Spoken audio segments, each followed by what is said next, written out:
আজি খাবতো না মোৰ লগত মই হত্যা খাবৰ কথা পাই দিলে খাবলৈ তো ইমানেই সংখ্যা লাগে আজি মোক সামসা বুলি কৈছে মোক কৈছে না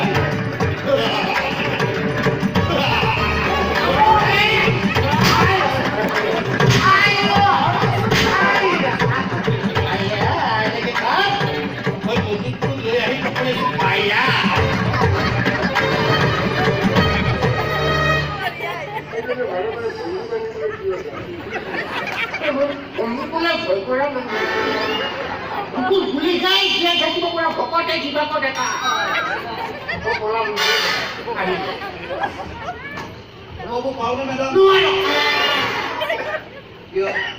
মেডামৰ লগত আমাৰ দৰকাৰী কথা আলোচনা চলি আছে মূল কথা কিন্তু বৰ দৰকাৰী হঠাতে তোমাৰ ইমান কি দৰকাৰী কাম ওলাল যে তুমি আহি একেবাৰে মোৰ ঘৰ সোমাবলগীয়া হ'ল কি বেলেগ দৰকাৰী কথা ক'ব এই খাবলৈনো জেগাটোৰ সমস্যাৰ কথা এইবোৰ কথা মেডামে অফিচত পাতিব ঘৰত নহয় এইবোৰ কথা অফিচত পাতিলে চবেই গম পাই যাব ইয়াতেই গম পাব যে মেডাম কেৱল ভণ্ড বা শিক্ষকেই নহয় এগৰাকী বৰ নিষ্ঠুৰ ডকাইত মোৰ সন্মুখত মেডামক ডকাইতি দিব বুলি তোৰ লাজ নালাগি মোৰ সমান ডকাইতি কৰিব পৰা ভকত কেইটা আছে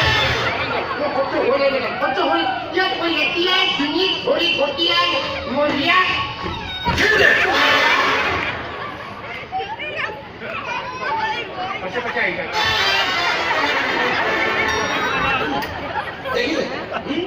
দেখিলে মোক বাহিৰ কৰিম বুলি কৈ নিজেই বাহিৰ হৈ গ'ল মেডাম এইবোৰেই হ'ল আপোনাৰ সংসাৰ সাহস তাৰ কিমান সাহস তুমি মোক ব্যাখ্যা কৰি শুনাব নালাগে আগতে ঘৰত যি ক'বলগীয়া আছে তোমাৰ বেলেগ একো ক'ব লগা নাই কামটো আপুনি ভাল নকৰিব কি বেয়া কাম কৰিলো আজি ইমান বছৰে আপুনি আমাৰ দুখীয়া লেবাৰবোৰৰ দুৰ্বলতাক লৈ খেলা কৰি আছিল এইবাৰ কিন্তু আপুনি আমাৰ আবেগৰ ভাগ দিছে আমাৰ সহজ সৰল অন্তৰবোৰ ভাগ দিছে নিজৰ স্বাৰ্থ সিদ্ধিৰ কাৰণে এহাল ডেকা গাভৰু কলিজা দুখন খালি এই তেজেৰে আপোনাৰ বোৱাৰীৰ কপালখন ৰঙা পৰিছে এজন অসহায় প্ৰেমিকৰ হৃদয়ৰ ৰঙা বগা ফুলবোৰ ছিঙি আপোনাৰ ল'ৰাৰ ফুল হত্যা সজাইছে এহাল প্ৰেমিক প্ৰেমিকাৰ বিশ্বাসবোৰ জ্বলাই চাই কৰি পুতেৰৰ এখন পবিত্ৰ সংসাৰ কৰাৰ সপোন দেখিছে মনে মনে আছিলে কাৰণ সাগৰে মনে মনে থাকিবলৈ দিছে অন্তত বেয়া কৰি নোপায় তাতে কুকুৰী খেলখনত তাক কেনেকৈ ৰান আউট কৰি নিজে ছিক্সাৰ পূৰ্বৰ মেচ ফিক্সিং কৰিছিল এই পূৰ্বৰ ভালকৈ জনা নাছিল এতিয়া কেনেকৈ জানিলি বিয়া ঘৰতে দিবাকৰ সংসাৰ দীঘলৈকে মালপাত চব কথা উলিয়াই পেলালে আপুনি যাক যি কৰে কৰিব মেডাম এইবাৰ কিন্তু মই আপোনাক জিকিবলৈ নিদিম টকা জনবলে নোৱাৰো ক্ষমতাৰে নোৱাৰো মুঠতে একোৱে গৌৰৱ লাগিব আপোনাক কিন্তু এইবাৰ চান্স পাইছো আপোনাক হৰুৱাব গতিকে এই চান্স ময়ো এটা দাই মেডাম কি কৰিম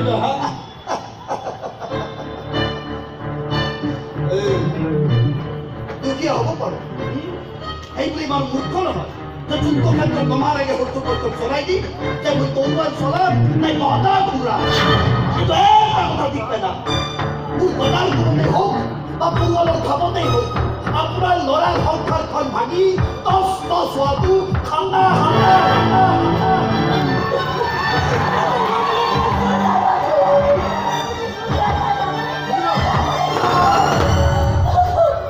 মই কি কৰিছিলো কিন্তু যি দুখন হৃদয় ভাঙি সন্মান কৰিলে মই সেই দুখন হৃদয় পুনৰ চূড়া ৰূপত খাটাং যি প্ৰেমক আপুনি আপোনাৰ চৰণেৰে লেতেৰা কৰিলে সেই প্ৰেম সেই ভাল পোৱাৰ পবিত্ৰতা মই ঘূৰাই অনাটো ঠাণ্ডা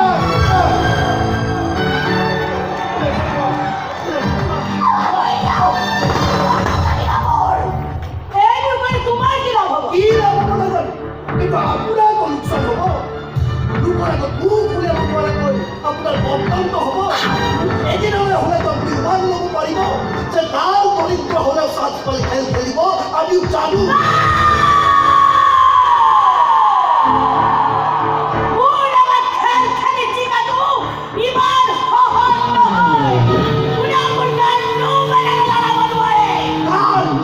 নহয় মেডাম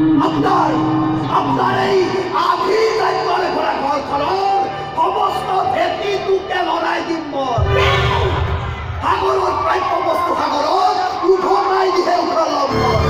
এয়া মালিকৰ হোটেলত পূজা হৈ পৰা এজন দৰিদ্ৰ শ্ৰমিক তই চালা মেডামক চেলেঞ্জ কৰ তোক চালা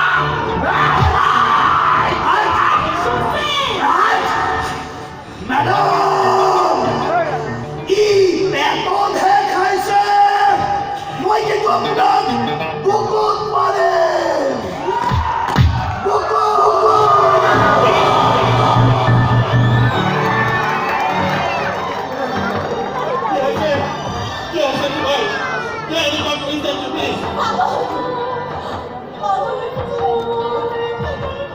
পাগল কিয় হ'ব? পাগল ভোকত বুলি মানুহবিলাকে পোকে শিকায়।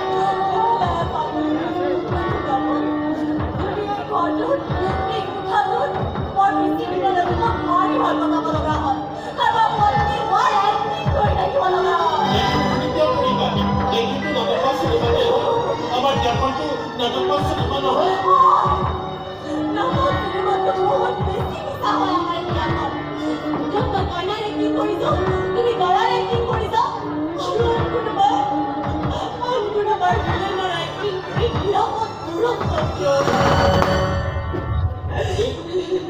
তুমি এইবোৰ কি কৈ আছা? মই একো বুজিব পৰা নাই।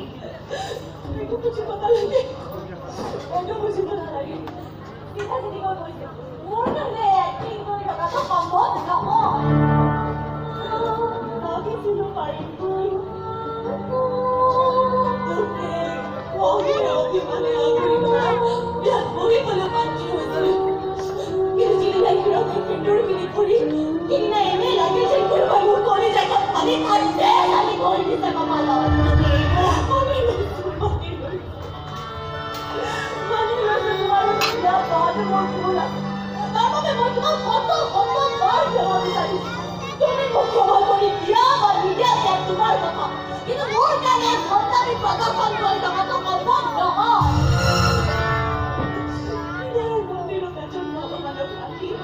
আঞ্চলৰ পূজা পাতলত ব্যস্ত হোৱাটো পদ্ধতিৰ বাহিৰে আমি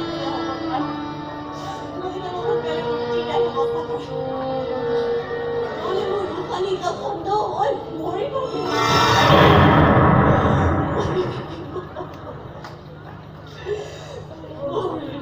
মৰি থাকিবা? মোৰ লগত থাকিলে তুমি মৰি থাকিবা? মৰিটো থাকিলে মনৰ বিপৰীতে কিবা এটা কৰিব লাগিলে মনটোৱে কিমান কষ্ট পায় ইয়াক শুনিও নুবুজে। আৰু বুজাৰ কোনো দৰকাৰ নাই। মোক কেৱল মুক্তি লাগে, মুক্তি। নহ'লে কিন্তু মই চবকে চিঞৰি চিঞৰি কৰিম। এইবোৰ চব মিছা। মই কাৰোৰে পত্নী নহয়। আৰু লগতে মোৰ বিয়া হোৱা নাই। আৰু এই মানৱ জীৱনে বিয়া নহয়তো। কোনোবাই ভাবিব পাৰে মই পাগলী।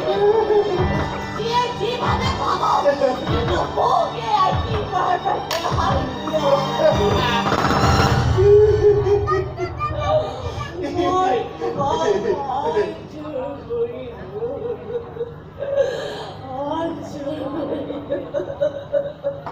ডাক্তৰৰ ঘৈণীয়েক ডাক্তৰণী, পাগলৰ ঘৈণীয়েক পাগলী। তুমি কৈছা? মই শুনিছো। ইয়াতকে বেছি আৰু মই একো কৰিব নোৱাৰো। আমাৰ বিয়াখন মই পাতিছে। আমাৰ বিয়াখন পাতি মই তোমাক এই ঘৰ পেপাৰ চব গোটাই দিম বুলি ভাবিছে। বহুত সপোন দেখিছে মই তোমাক।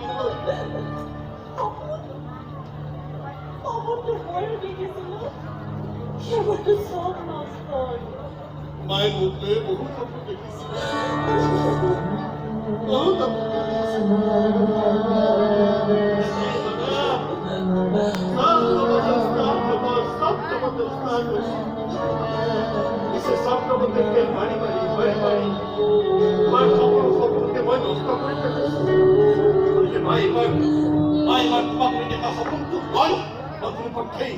নষ্ট হবলৈ দিব নোৱাৰো। মাকৈ মই কেতিয়াও ক'ব নোৱাৰো যে মই সংসাৰ জগতটো ফেল মাৰিলো আৰু তথাপি এখন ভগা ৰূপ কৰি মই বেলেগক শাস্তি দিব নোৱাৰো। কষ্ট পালেও তুমি ইয়াতেই থাকিব লাগিব এই ঘৰখনৰ বোৱাৰী হৈ থাকিব লাগিব তুমি মোৰ পত্নী হৈ থাকিব লাগিব তুমি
Pagar!